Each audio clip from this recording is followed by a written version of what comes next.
and not toasted oats in the morning? Well, don't you? You do, don't you? Yeah!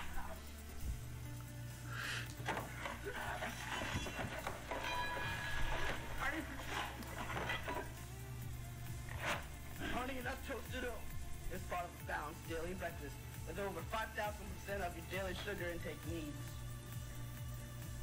Honey and nut toasted oats is currently under supervision by the FDA and FBI research.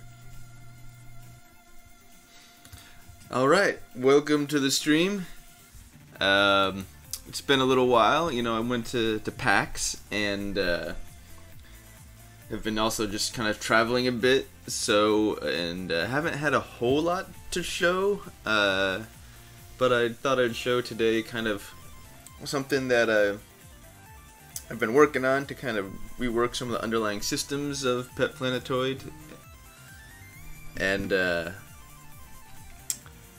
talk a little bit about other things that are going on. So for the next few weeks I'll be streaming today and tomorrow, but after that I have a little family vacation coming up, so it'll probably be around the end of the month when I actually get back to streaming. We'll see if I'm able to stream on the road at all, but my guess is probably not, or if I do, it'll be on a different schedule, maybe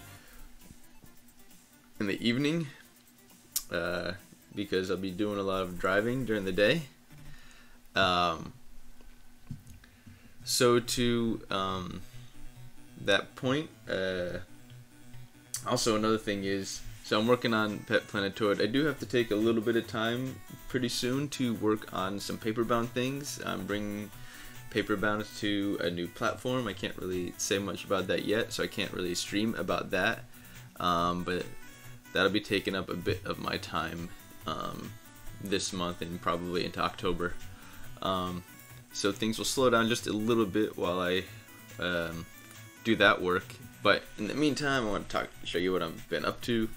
I want to show you kind of a little bit about the things that I've been thinking about putting into the simulation and what's in there so far.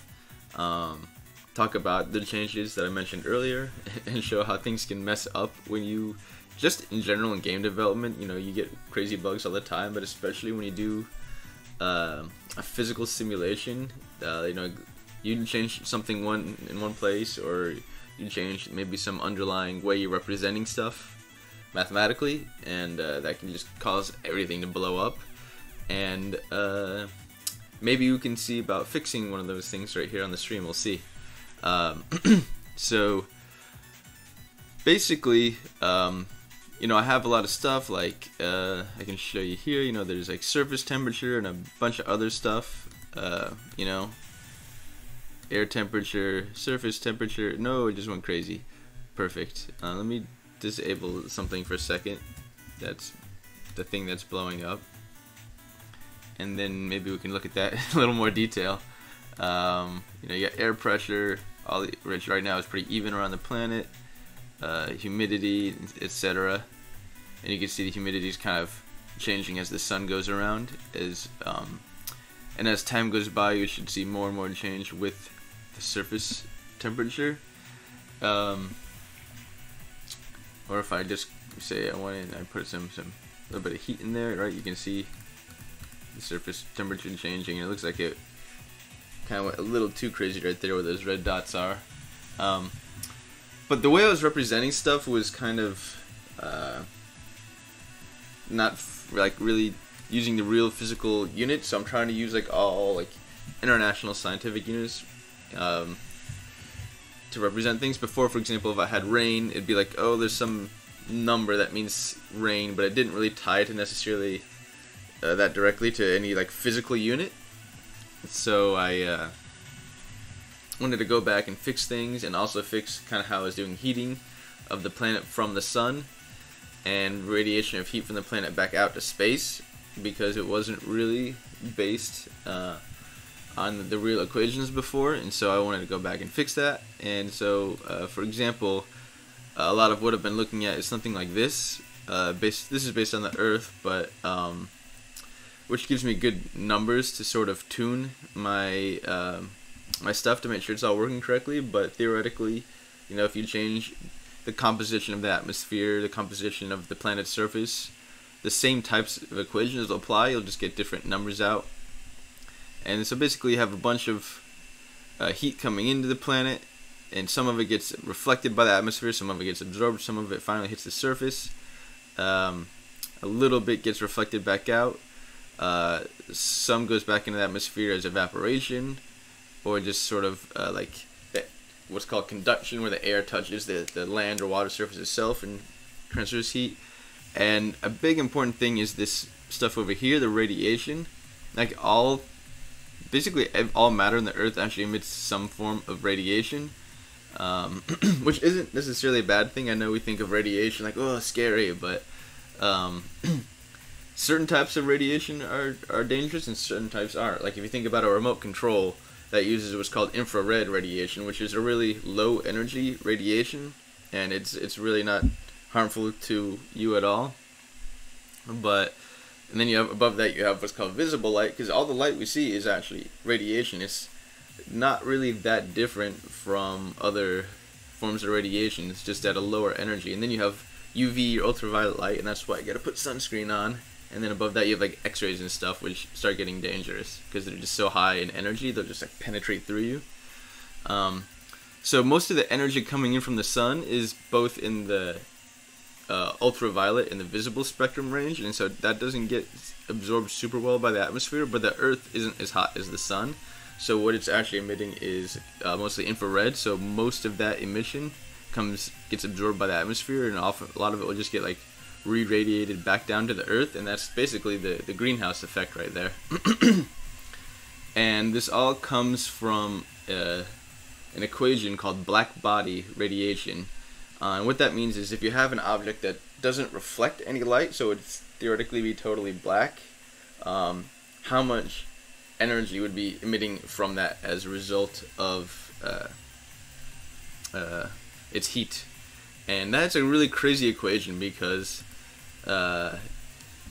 it's to the 4th power, which you don't see that a lot.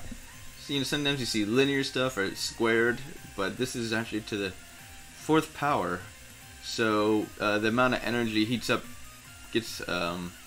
increases pretty quickly with temperature. Let me see if I can find yeah. So this is kind of basically where I'm doing that now, is, you know, the amount of energy emitted from the surface is like emission factor, which I think I have at like 80%, times this physics constant, which comes from, you know, all the body of physics research that people have done over the years, and then times the temperature to the 4th power. And so since I was doing that, you know, that has like specific units of basically watts. And so I wanted to make sure everything I was doing was using real units. And as I'm letting this run, you can see the surface temperatures here, which sound really hot, like, oh my god, 300 degrees, but these are degrees Kelvin. At some point I'm going to change the display to maybe do Fahrenheit or Celsius. But that's actually about 24 degrees Celsius, which is probably like, you know, 70-75 Fahrenheit. So around the equator it's warm but not too warm, and you can see it gets colder towards the poles.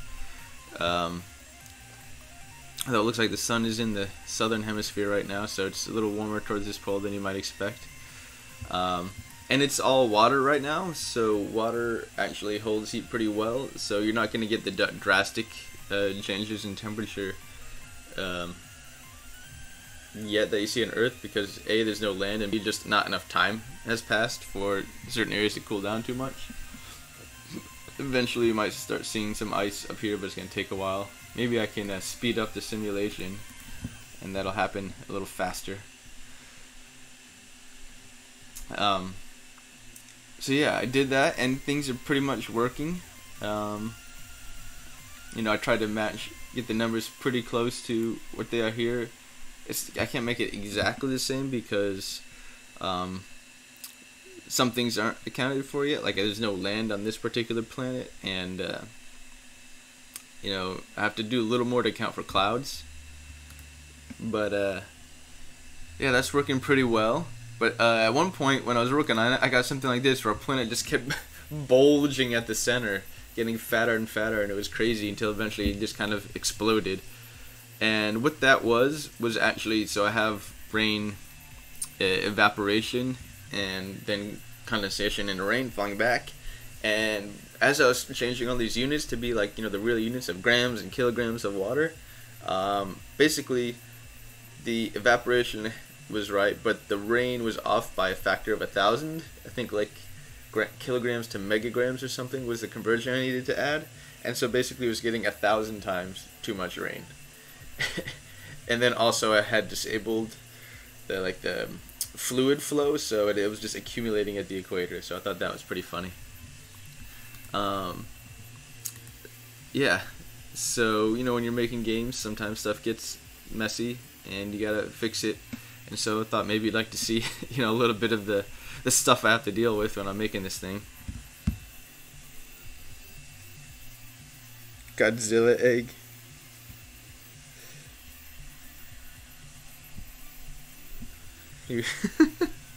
Okay. So there was that, and then the other thing that I'm still dealing with, which I just this morning realized what the problem was, is so if you can see the ice actually starting to form at the North Pole here, which is cool. And the temperature is pretty cold, that's below freezing obviously, and then it's still warm in the surprisingly warm in the southern atmosphere. Southern hemisphere. Getting really hot actually down there. So there might be a few more things I need to adjust here. But with that said, what I wanted to show you was so basically as I was working on this, I have a couple of different steps in the process. One I call compute diffusion with neighbors, which handles wind and it handles water flow. And then there's surface and air heating, which is all the stuff I was just talking about in this diagram here with what they call the planet's energy budget. And then hold on a second, I have to sneeze. Water phase changes, which is basically that evaporation and raining I was talking about. Gotta make it rain. And this one doesn't really matter right now. Update vegetation, I'm not really focused on that. I want to get all the other stuff working first, but I actually disabled that because for purposes of debugging my code, sometimes I've been kind of using that place where I normally store the vegetation to just store other random numbers so I can look at them. But if I enable this diffusion with neighbors, it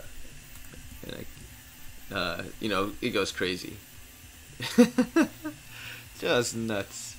And it happens faster if I should put some land down and then just boom. It's like some kind of weird reverse supernova. But I think I know what it is. Basically how I said I wasn't doing stuff properly before, and now I was doing that, and I believe I fixed up these two, surface and air heating and water phase changes, where I'm using something that I'm calling the heat inertia, which is, I don't know if you ever remember from science class, but there was something called the specific heat, and it says basically for a certain type of material, how much heat does it take to actually raise the temperature of that, and it's different for different things. And since I'm now doing things specifically in watts, which are sort of the standard unit of energy for anything, but in this case for heating, I need to use the right units that work with that. So I have to take the water and I have to have the number of grams of water, and depending on the temperature, if it's ice or liquid water, actually has a different specific heat. So I have to calculate all that stuff and then use that when I'm updating the temperature of the air and of the surface. For example, what I do here is you take that inertia, and you can think about it if you think about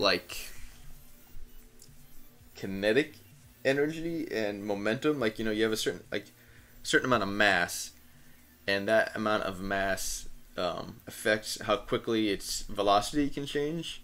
And so to calculate the momentum, you take the mass, which is this sort of movement inertia, times its velocity, and that gives you momentum. But so this is kind of similar except for temperature. So you can think of this as like serving the same purpose of mass, but for temperature change. And so you multiply that by the temperature to get the total amount of energy, which I'm saying here is heat. And then when you want to actually update the temperature, you take that change in energy and divide it by that to actually get the change in temperature. So that's what you got to do. But I haven't yet done it for this guy that handles the water flow and the air and everything. So I just started adding it. So I, calculated what are the surface and air inertias, and I'm actually not even sure if I need to use that surface one. Heat inertia. So basically, this is what I had before, which was just straight up the amount of water times the temperature minus the outgoing water times the temperature that is coming in from. But this isn't right, because this is basically this weird unit that's like basically represents I think it's a megagram or 1,000 kilograms of water, which is just sort of an arbitrary thing. So I need to convert it to the proper unit. So that's why I have this stuff here. So you can see it's very similar, plus something times my surface temperature minus something times neighbor temperature. So it's the same thing. I'm just replacing these to use the right units. But then I need to do one more thing at the end, which is before I was just temperature times mass, and then I was just dividing by mass. But I need to again replace that with the heat inertia. Heat inertia. Let's do finger quotes. So we're gonna get all kinds of scientific up in this bitch and fix that. So this, my original mass, I'm actually just gonna get rid of it, get out of here, because I don't.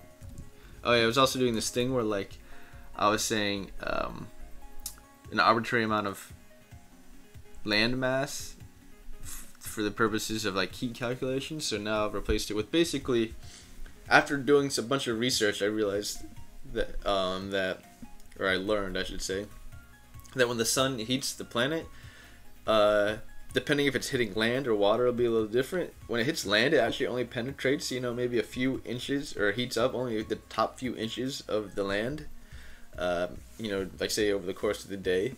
So you don't have actually that much, since there's so little land actually being heated up, it actually can heat and cool off pretty quickly. So that's why your land temperature fluctuates much more wildly than ocean. You think about that cool sea breeze. The ocean in a typical day, might change only like the average temperature might change only like 1 degree Celsius. So not very much, because that not only does the water have a pretty high what's called specific heat, but like because it's transparent, the sun's rays actually penetrate deeper into the water, get all up in there, and so it's not just the top couple inches, but several meters worth of water.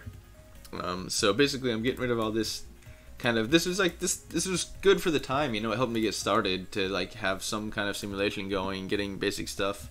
But it's time to move past that now to get more real. We're about to get real with y'all, and do some real stuff here. So basically I need to compute surface heat inertia, and that's going to be based on how much water there is, because whether it's just dry land or water is going to affect it, and with the temperature, and that temperature really only comes into play, like I said earlier, how like ice and liquid water are different temperatures or have different specific heats. So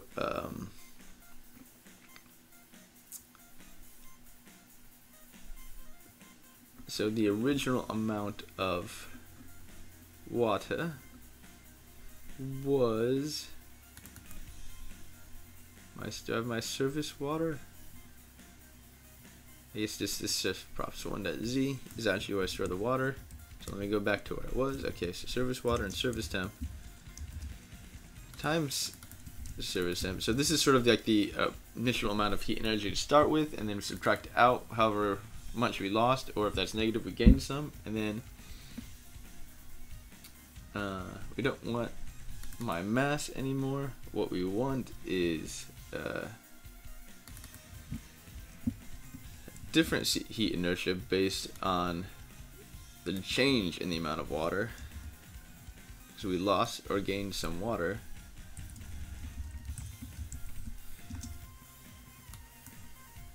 And I don't need my mass. I want to make it final water amount equals this guy plus I have some like out water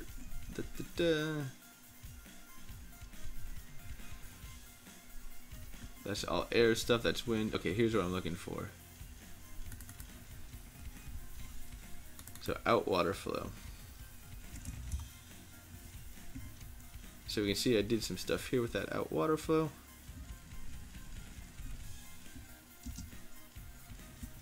So when I update the temperature, it's gonna be subtract out that out water flow, and then we'll hopefully have something that is physically accurate and not crazy and blowing up.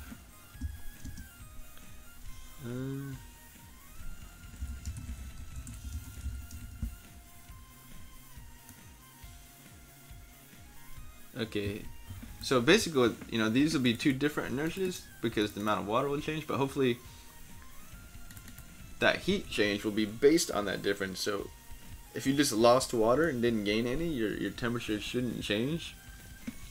So I'm gonna do that, but I also want to, for the time being, disable the wind stuff, so I can focus just on this tricky part that I think is what's causing everything to blow up, and then afterward we can re-enable the wind. So I just did that, and let's see if it works or if it just blows up in my face. Oh, and it blew up in my face. So I still have something to do, and ooh, I just lost. I don't know how it went off my chat channel, but if you happen to just say something just in the last couple minutes, if you don't mind repeating that, I can reply to it. So that is a curious thing, and so let me go to where I'm updating the temperature. So if I just disable this line, I'm curious, does it still blow up? The line where I'm actually updating the temperature. Wow, that land is really going crazy in spots. It's different from before, but you can see in a lot of places it says nan, which means not a number, which means probably there was a divide by 0 somewhere. So I'm wondering where that actually happened. But part of the land is fine, which is weird. Although it's getting really hot in places. Probably because that land absorbs so much more heat than the water. So what would be causing that? Where am I even updating my air? Oh, did I update my air temperature twice? Oh, that's the service temperature. So let me turn off the air temperature stuff too. Get rid of all, because that also needs the same treatment, I'm realizing. And that's still going batshit crazy. So, I mean, if I, just as a quick test, if I just kind of disable all these lines of code, like there should be no effect of running this code, because like all those calculations above just feed into updating these values below.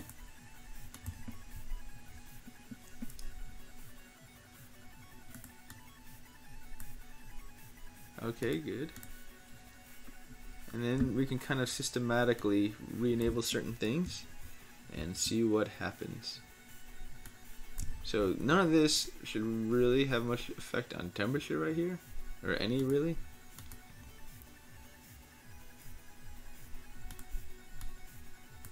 But stuff is going nuts.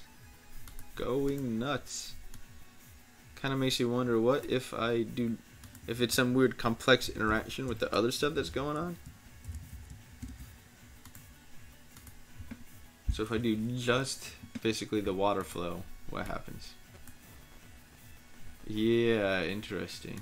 So this might actually be a bug still in some of this other code.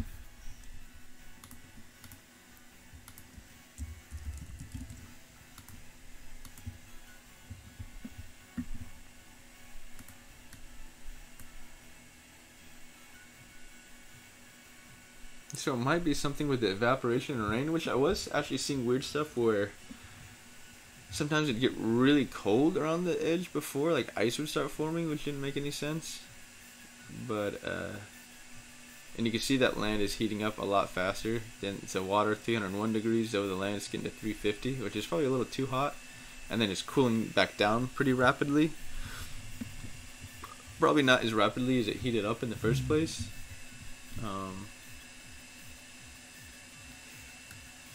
So I need to take another look at that at some point, see what's going on.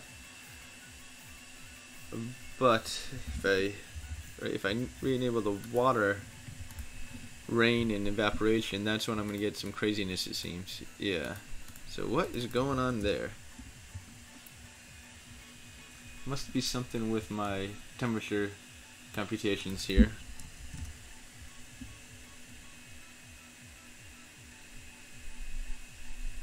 So if I disable these lines that update the temperature, probably it won't happen.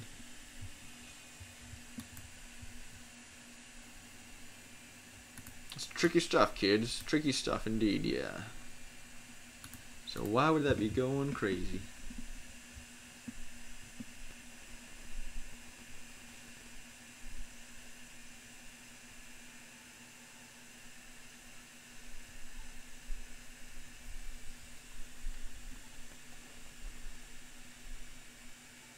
So we have computing the air heat, initial air heat, inertia, and then basically the final amount when you subtract out that water that's changed. Maybe some of these units don't match each other. Because see, this is in kilograms, but I think this is supposed to be in kilograms now too.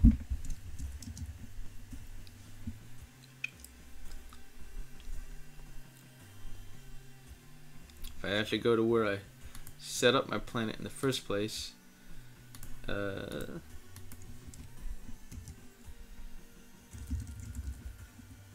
when you look at the air stuff, so yeah, Earth average air kilograms per square meter. So yeah, all these values I'm doing are per square meter on the surface of the planet. So that is all in kilograms for like the oxygen and nitrogen and stuff. And then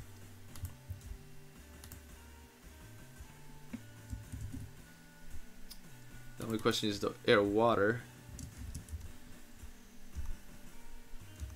And where do I actually update the amount of water?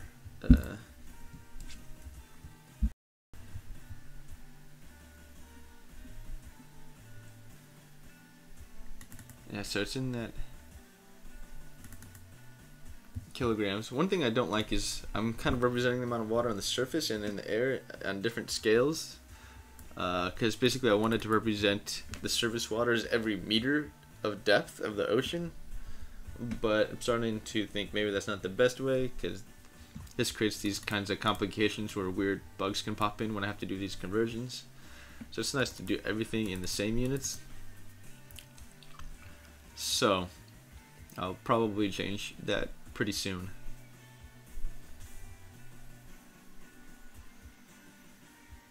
So I'm not quite sure why stuff's going crazy. If it's the air temperature that's going crazy first, or the surface temperature. One thing I can do is actually, right now I have no exchange of heat between the air and the land right now by